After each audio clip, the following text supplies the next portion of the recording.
Co-founder of the Conduit, a diverse community of people passionate about positive impact. We're recording this conversation live from COP26 as part of our efforts to bring you cutting-edge content, insights, and expertise throughout the conference.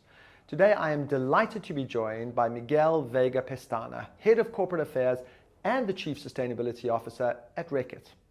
Miguel is responsible for all aspects of strategic communications, brand and reputation management, as well as overseeing the development and integration of Reckitt's sustainability and purpose-led agenda.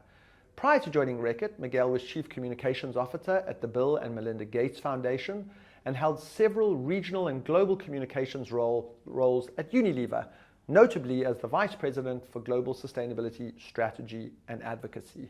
Miguel has more than 25 years of communications, external affairs, and sustainability expertise, having held positions in the UK, US, and Brussels.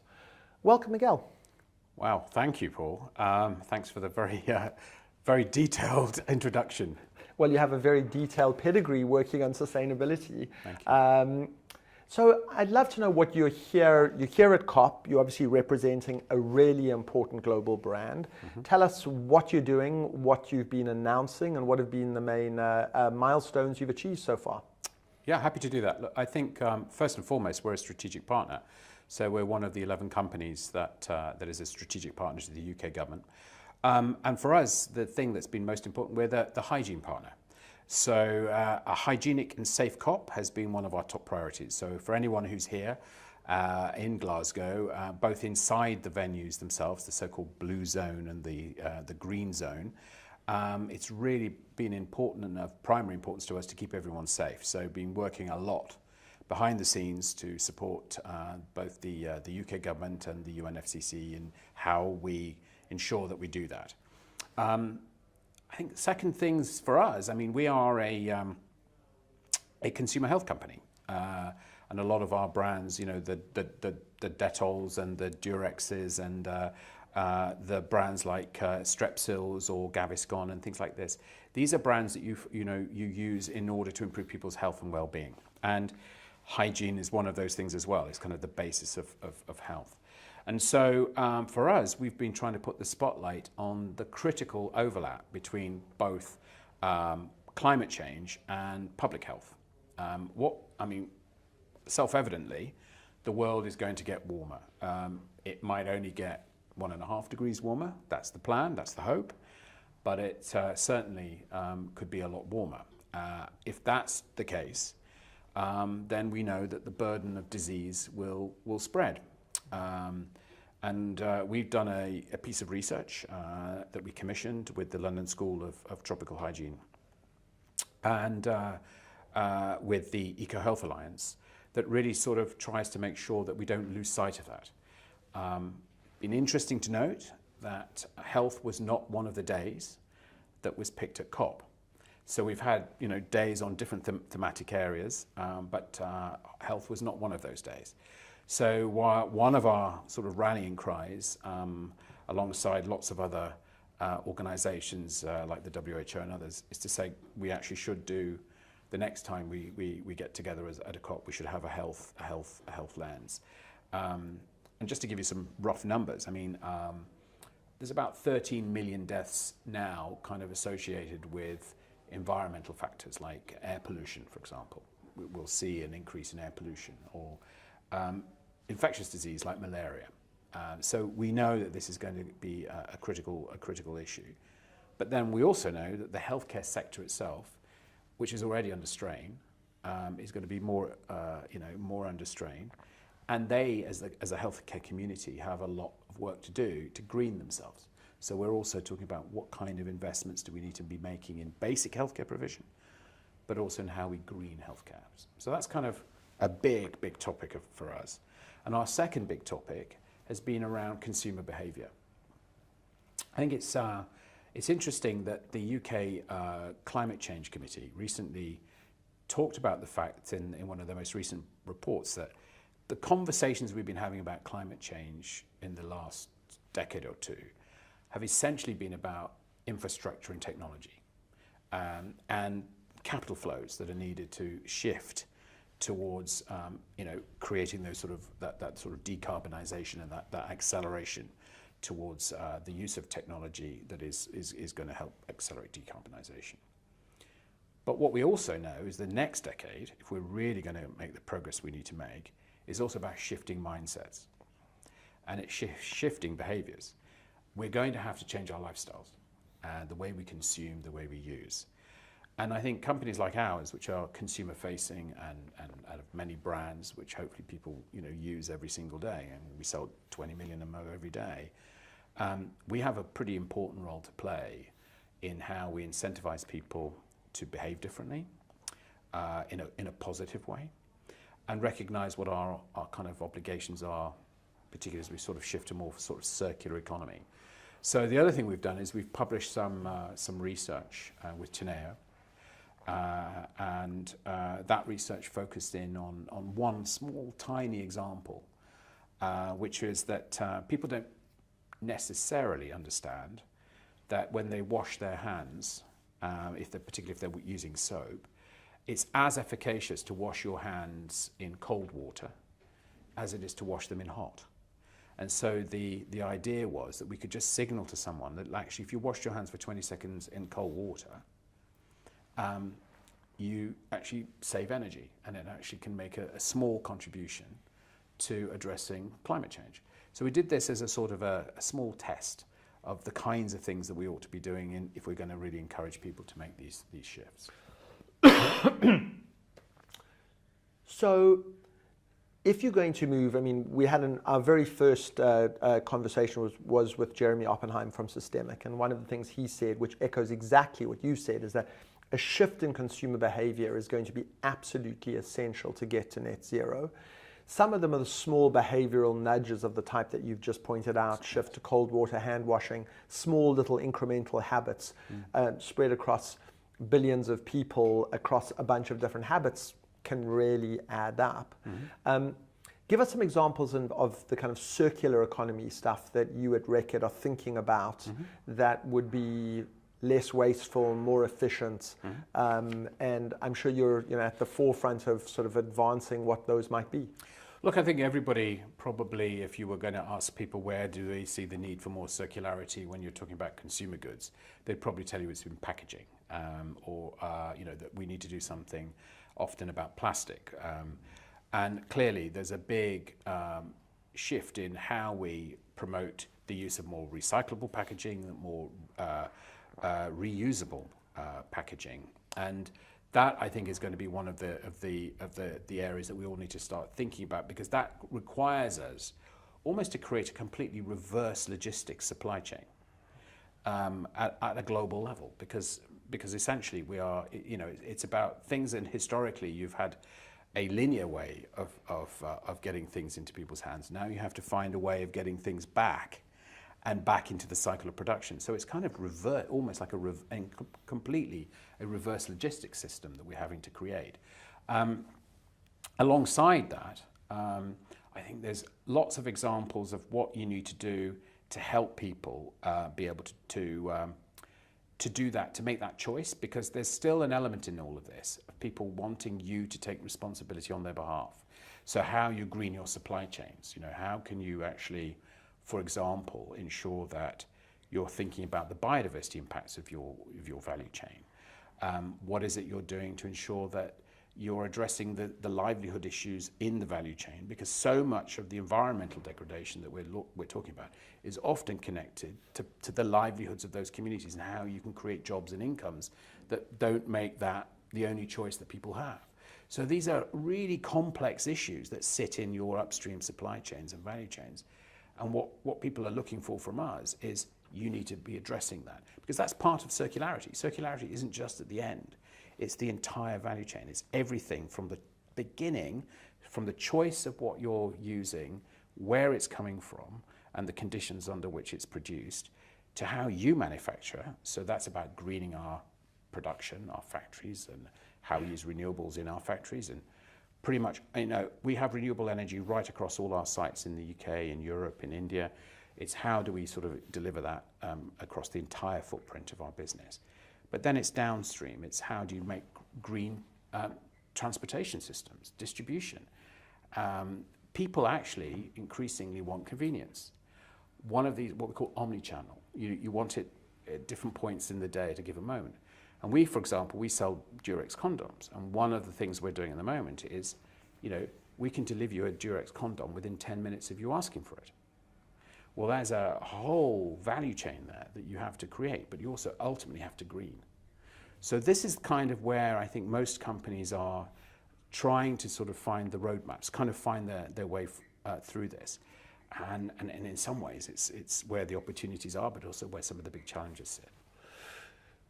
So I wonder, there's a big debate about the shifting of consumer preferences. Some people say you can get people to shift as long as they don't have to sacrifice either cost or convenience or quality. Mm-hmm. So if you give me an electric car, it goes the same speed or a little faster, it doesn't cost me more, it's just as good a drive, and I like the style, I'm going to shift to electric cars if you tell me that they're better than internal combustion engines. Mm-hmm.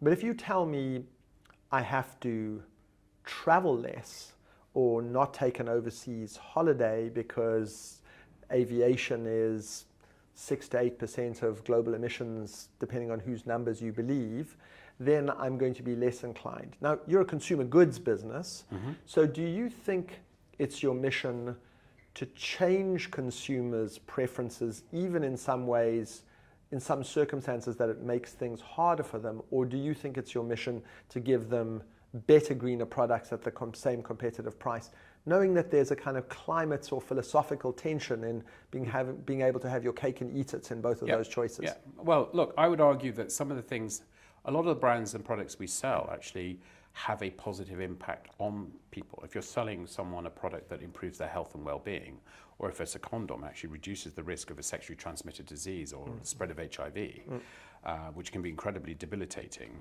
for not just the individual but for their family unit.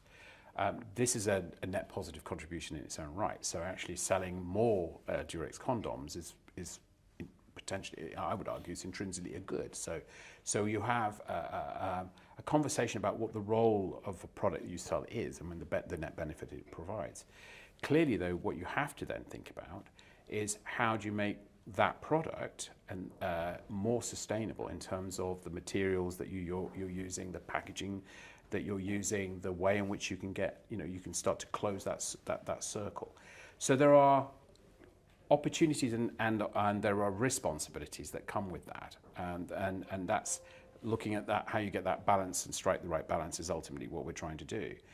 I am not someone I think it's going to be very difficult. I think one of the biggest political challenges that we're now confronting is that we are going to get into a place where we're going to have to make some choices and trade-offs about the kind of lifestyles that we lead and what kind of signals we send people, and whether or not we can achieve that purely and simply by encouraging, raising awareness, creating a better understanding of people's impacts when they do certain things. Clearly there's a role for that. But I think we're also going to acknowledge, or have to acknowledge, that we're going to need some regulatory oversight of this, because it's going to involve some tough trade-offs. That's one of the challenges that most politicians are confronted with. Sometimes these things are good for the planet, but actually if they're seen to be politically difficult sells, that's the tension that you see emerging. I'm going to ask you as a sort of final question to do some prognosticating. And that is, you're sitting in COP, you've been a main sponsor, you've thought deeply about COP in the run-up to it. When you look back from the perspective of 2030 to today, what do you think today's deliberations will be recorded in history as having done? Well, I think firstly, having been here, and there's been an awful lot of speculation about whether this would be a successful COP, and if you don't have the Chinese here, or if you are able to make the kind of progress with some of the commitments that have been made. So my sense is that people that I've encountered here are leaving with a heightened degree of optimism. There is I think, a shift. and certainly from a business perspective, there's been a lot more engagement directly with business here than I've previously seen. So I think there's some good news in that. I think also we have made progress, but not enough yet. I think there's also still a delivery gap, and I think anybody who's witnessed the announcements that are being made on, every single day, we see more and more sectoral commitments and pledges being made. That's evidence of progress, and there's a lot that we should celebrate in that. But we will probably leave COP with half of the journey delivered.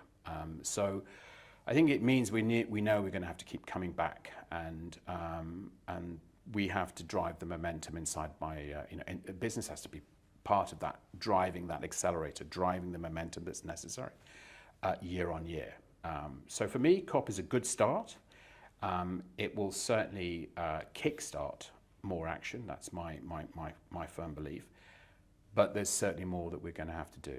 And I think we're probably going to be having these conversations every year from now on. In my conversations with you, I've been struck, this is genuinely the last question, in how deeply you've thought about the sustainability journey. And I've often said that chief sustainability officers elsewhere and companies trying to think about a path of purpose should take a look at what you're doing, not copy it, but think deeply about the process that you've been through. So can you just direct people to some materials, a website or something that you can kind of look at the sustainability policies or paths or approaches adopted by Reckitt? Yeah, of course, happy to do that, of course. Yeah. I mean, and firstly, thank you for the kind words. Yeah. I think that in many ways, I look at my job and I literally want to talk myself out of my job. I will only know I've succeeded if I'm not in the job I have in the next 5 years, because it will just be an integral part of the day-to-day way of doing business. And in so many ways, people like me wouldn't be as necessary anymore. But that is still part of the journey, right? We're still on it. In terms of how we've approached it, I think we actually almost went back to the drawing board, and I've had the benefit of a new incoming CEO who had a very strong sense of direction and purpose of where he wanted to go with the business. And we started with, at the heart of everything, what is the purpose of the business? Why do we exist? And we actually really started with that. And then that's driven a lot of what follows, the direction of our strategy, the way that we've looked at the kind of cultural transformation that we want to go on as a business. So much of this is about leadership, and it's about the kinds of people that you want to bring into the organization, the talent that you need to succeed. I was talking yesterday to my chief marketing officer and saying, actually, if I look at marketing, we probably need behavioral scientists now inside our business, to help us understand how to shift those consumer behaviors, and not just the creative marketing community that we've had. So how do you start to bring that new talent pool, and what more do we need to do? So a big focus on people and culture, a big focus on that kind of core purpose and core, how that underpins the strategy. And the third pillar is, how does sustainability fit in it? And my strong view was we never would ever have talked about a sustainability strategy. We've talked about sustainability ambitions, because there's only one strategy inside the company. There aren't two. And our ambitions, we've done as much as we can to kind of really understand what the footprint might look like in 10 years, projected forwards, and then trying to understand what are the stepping stones that we need to get to deliver against that. Had a lot of conversations about what the trade-offs are, what some of the issues are, what the costs are. And now the journey for me is, how's that fully integrated? How do we operationalize that and standardize it? Because there's still a huge amount of conversation to be had about how we measure and report and evaluate all of this. So lots to do, lots of things that we still have to kind of figure out. But yeah, you can check us out on Reckitt.com, and there's a lot of information that sits on that. Fabulous, and we'll post some of the documents and stuff on the show notes. So Miguel, thank you so very much. I look forward to having you back and to deepening the conversation, and good luck in the remaining days here at COP. Thank you very much. Thank you so much for tuning into this conversation, and don't forget to keep an eye on the Conduit social channels for the upcoming content from COP26. For more information on the Conduit and our community of change makers, please visit theconduit.com.